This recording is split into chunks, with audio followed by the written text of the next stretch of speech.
Olá, bem-vindas e bem-vindos a mais um programa Assunto na Mesa, cuja temporada trata do tema educação midiática. E o programa de hoje é sobre democratização do acesso à internet, um tema basal, né, Sil? Básico para começar qualquer assunto. E a gente tem um convidado super especial hoje, que é especialista também nesse tema, que é o Wagner Diniz, gerente no Centro de Estudos sobre Tecnologias Web, no NIC-BR. Muito bem-vindo, Wagner. Obrigado, gente. Eu que sou muito agradecido pelo convite. Estou muito feliz de estar aqui, falar com vocês, rever pessoas, Sil, Ale. Valeu, estou muito feliz.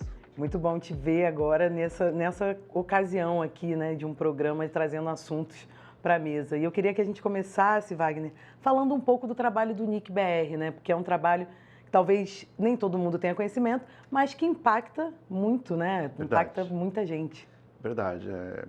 A gente permeia a vida de quase todos os internautas no Brasil, né? Embora a gente não seja popular, tão conhecido, mas o NIC, ele é o braço executivo do Comitê Gestor da Internet no Brasil, e que é o órgão, a instância de governança da internet, no sentido de procurar melhorar, né, como é que a nossa internet se situa e se desenvolve, né? Pelo comitê gestor passa assuntos como proteção de dados, regulação de plataformas, regulação de inteligência artificial, né? E o NIC, ele, né, é o braço executivo desse comitê gestor. O NIC, majoritariamente, ele lida com assuntos da infraestrutura da internet, né? Aquilo que a gente sabe, por exemplo, domínio, né? A gente registra nomes de domínios, então gov.br, .com.br, quem dos internautas no Brasil já não digitou, né, um domínio, um site, né, com esse endereço?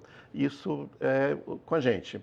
Mas a gente também lida lá no NIC com troca de tráfego, né? Pontos de troca de tráfego, sabe aquela coisa tipo uma estação de metrô que conecta várias linhas e você faz baldeação para poder chegar mais rápido no seu destino? Então é isso que a gente faz também, essa ponto de troca de tráfego. Mas o NIC, além da camada da infraestrutura da internet, lida com outros assuntos ligados ao uso da internet. As pesquisas do CETIC, que são muito conhecidas, né, sobre como o brasileiro usa a internet, como a educação se apropria da internet, como a saúde se apropria da internet, isso é produzido também dentro do NIC, né? Wagner, essa questão do acesso, democratizar o acesso, lá em 2005, 2010, dava uma impressão, a sociedade, de certa maneira, no debate público, parecia que essa era uma questão que ia ser facilmente superada. Porque a coisa vinha num caminhar até que interessante, em termos de uma equidade de acesso pelo Brasil. Obviamente, tinham pontos com um acesso mais comprometido e tal, mas no mundo, hoje, essa ainda é uma questão da equidade de acesso. Acho que, num determinado momento, a gente pensou que a gente ia mais se preocupar com a qualidade do que de como a internet ia ser trabalhada, mas não com o acesso a ela em si. Qual é a situação do Brasil hoje em termos de acesso à internet? O acesso à internet, eu diria que nós estamos bem posicionados no mundo, né? Talvez a gente não esteja no top entre os países como Noruega, Dinamarca, né? Que é quase 100%, mas a gente já chega a 90% dos brasileiros acima de 10 anos que, de alguma forma, já tiveram ou têm acesso à internet. 83% dos lares brasileiros, né, também têm acesso à internet, dependendo até da métrica, você pode chegar a dizer que 89% dos lares brasileiros têm acesso à internet. Então, em termos, né, numéricos e estatísticos, a gente está bem na fita, né? Mas 10% de brasileiros, gente, é muita gente. É Né? muita gente. Nós estamos falando de 20 milhões de brasileiros, ou até mais, né?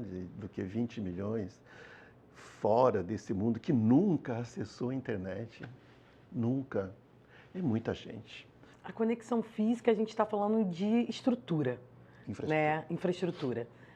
Mas ano passado, em 2024, o CETIC, NIC, CGI, lançou um estudo, né, sobre conectividade significativa. Queria que você falasse um pouco desse conceito e qual a diferença, né, de ter uma internet e de ter uma internet de qualidade.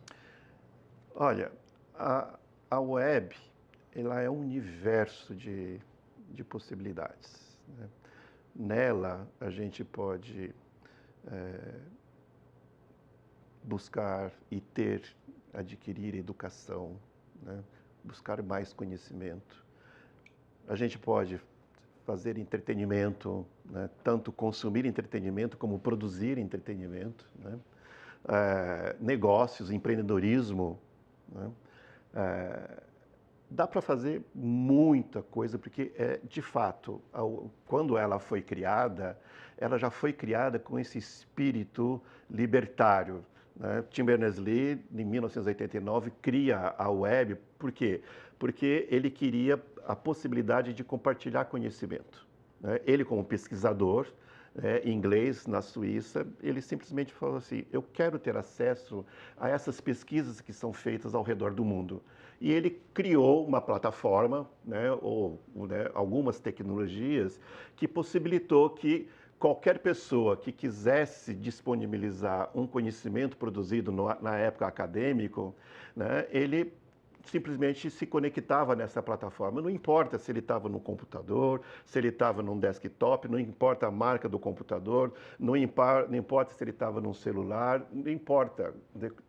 Apenas aderindo a essas novas tecnologias que ele criou, era possível você compartilhar sem barreiras, sem nenhuma barreira, sem muros, né?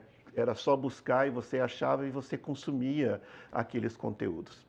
E todo mundo percebeu a riqueza disso e começou a produzir conteúdo. A grande diferença da internet, do mundo de comunicação, é porque qualquer pessoa passou a ser um produtor de conteúdo, né? Um produtor de conhecimento, uma pessoa que compartilha conhecimento. E isso cresceu tanto, tanto, tanto, que gerou esse mundo de possibilidades. Agora, você conseguir fazer tudo isso na web, né, é um desafio, né? Porque você precisa, de alguma forma, ser capaz de se apropriar dessa tecnologia e usar em benefício próprio ou em benefício da comunidade onde você está. Aí sim a gente tem uma inclusão de qualidade, né? Porque além do acesso, né, físico que a infraestrutura te provê, você é capaz de usar aquilo que está disponível, né, em larga escala para você. Se você pegar o mapa do Brasil hoje, como que essa conectividade significativa está distribuída? Quer dizer, existe pensando na inclusão como esse termo mais amplo, existe uma equidade pelo Brasil ou ela é desigual como outras questões sociais do Brasil? Do ponto de vista numérico de acesso, sim, ela é desigual. Dá para a gente perceber claramente que o Nordeste é a região brasileira que tem a menor taxa de utilização, de acesso à internet nas casas ou pelas pessoas, né? Então, você reproduz, né,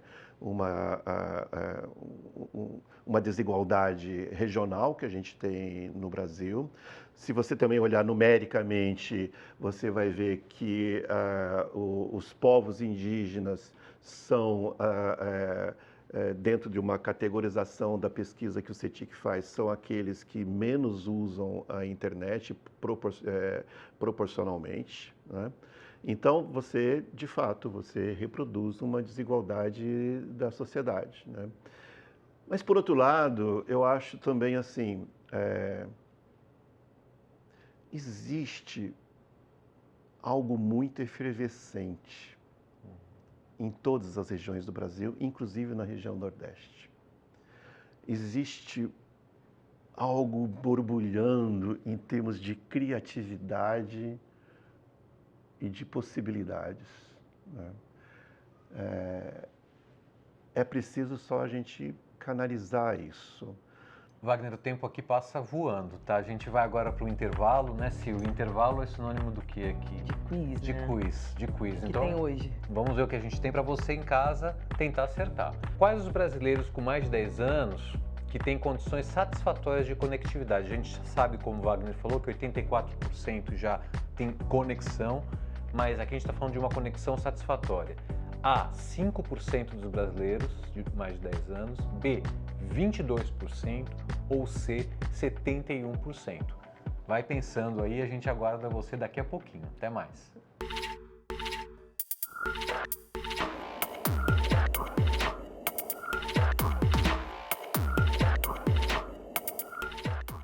Voltamos no nosso intervalo e com resposta do quiz, né, não? Quantos por cento dos brasileiros acima de 10 anos têm condições satisfatórias de conectividade? A resposta certa é a B, 22%. Ainda tem muita gente com a internet ruim, né, Wagner? Temos aí 10% dos brasileiros que não usaram a internet, nunca usaram a internet.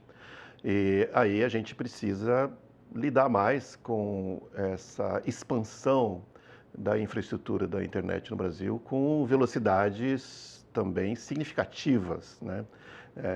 Acho que é uma dimensão da conectividade significativa também é a velocidade, né? A velocidade média do Brasil, em termos de conectividade, ela é muito sofrível, né? É 4, 5, 6 vezes menor do que Singapura, né? Malásia ou países da Europa. Então, isso precisa alterar significativamente e vem sendo modificado, talvez numa velocidade menor, né?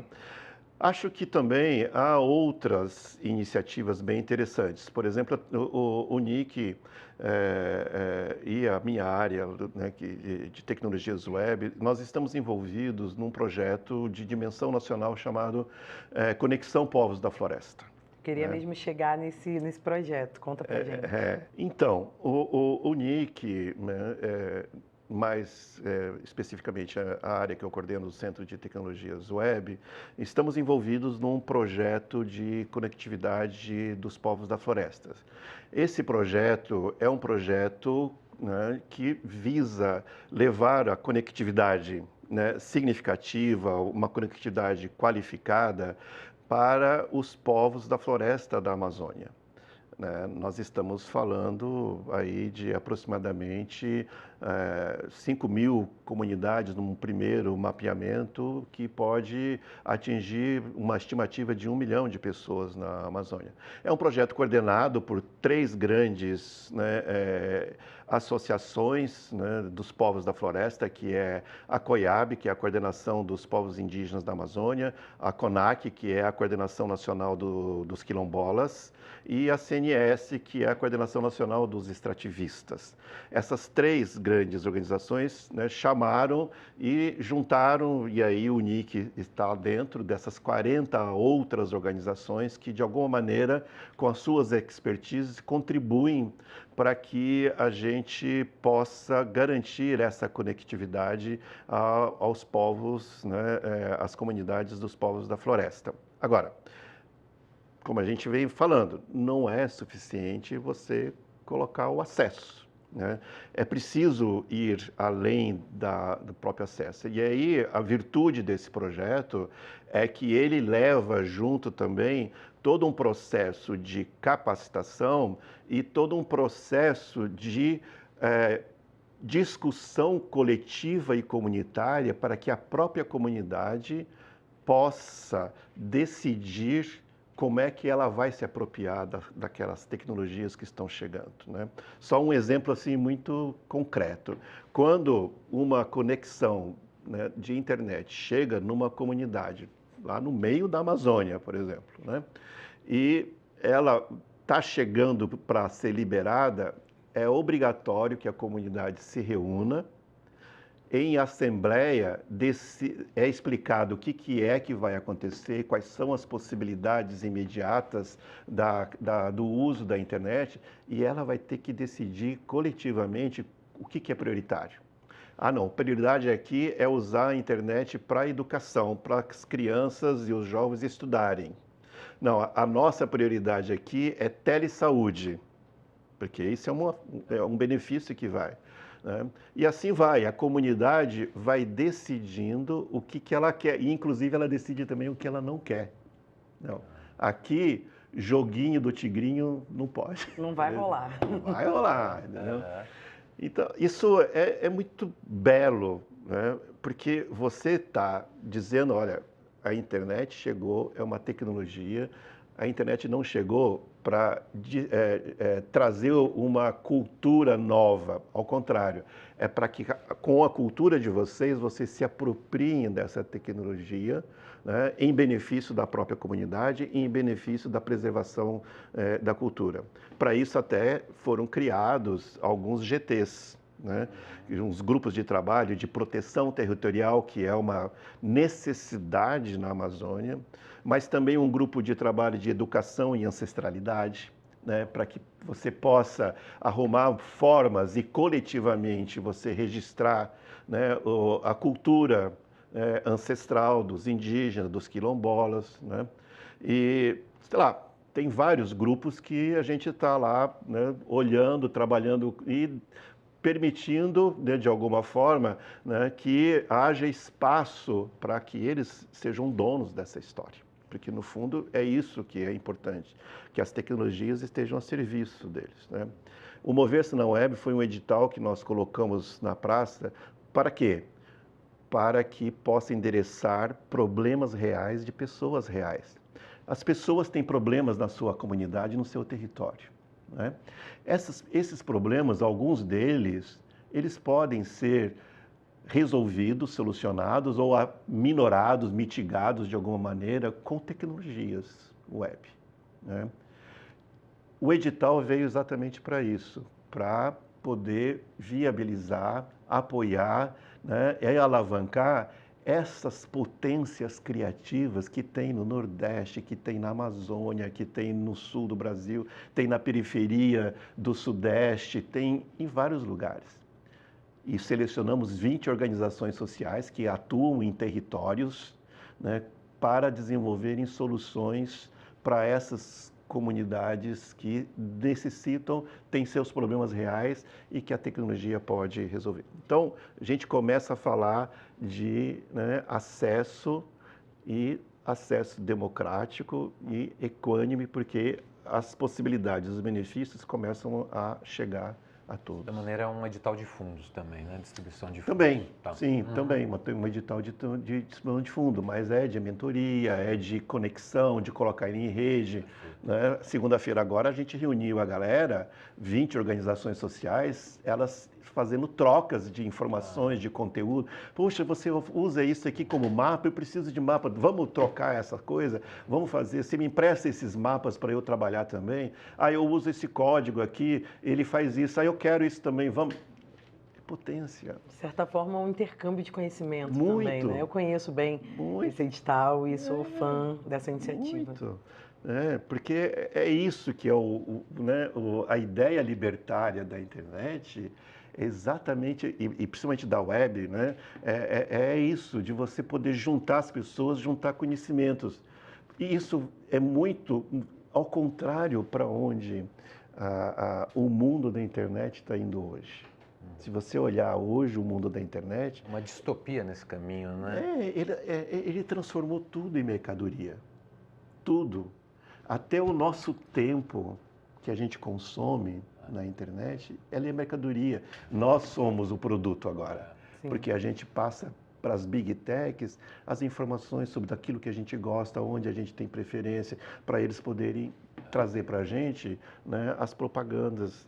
Então, isso é completamente diferente daquilo que foi criado no início, algo que seja de todos e para todos.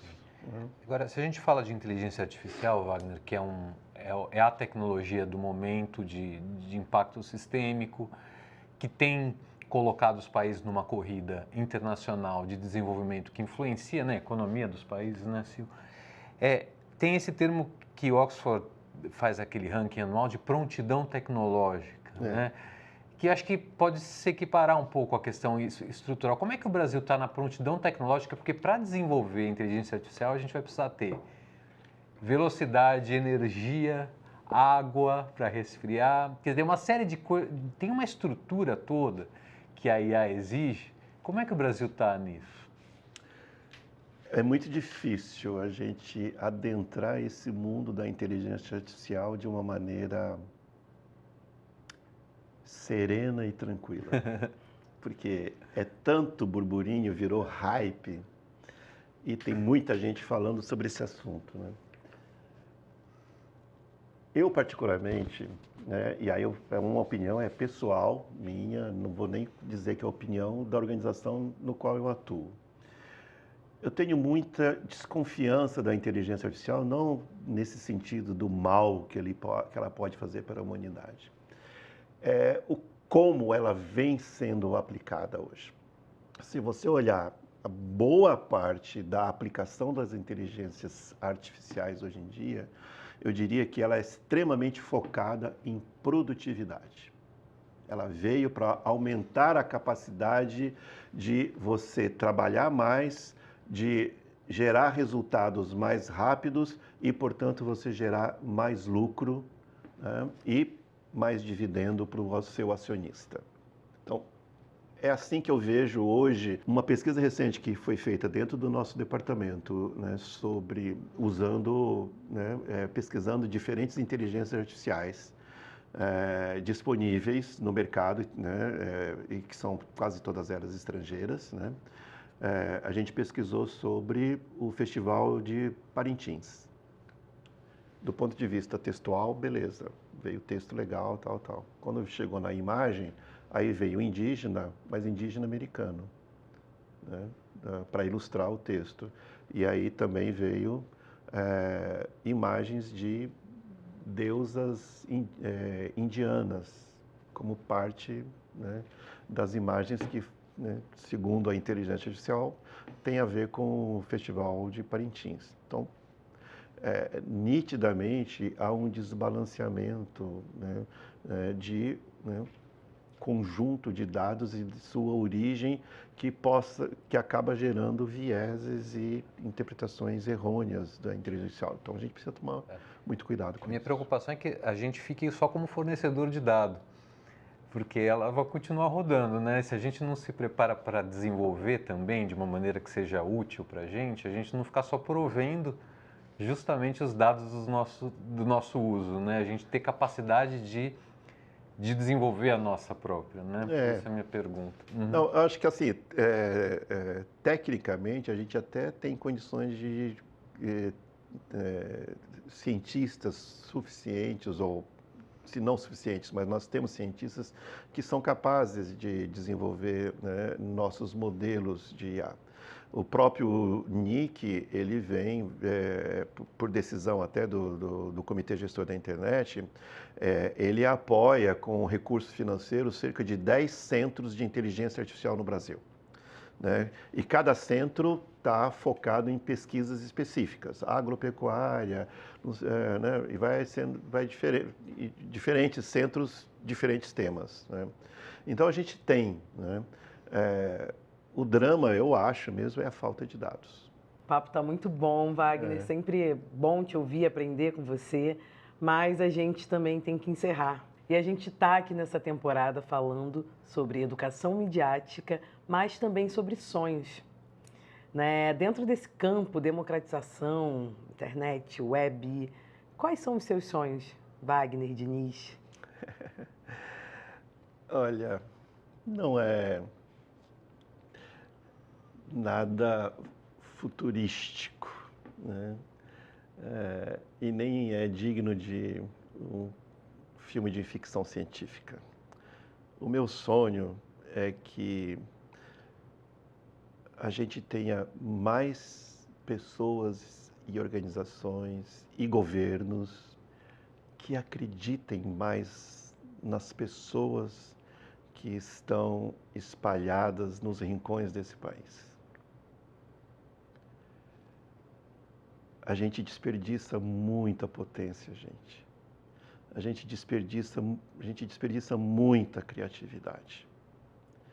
Tem gente muito boa que está precisando só de espaço está precisando só de empurrões, né, para poder assim voar, né?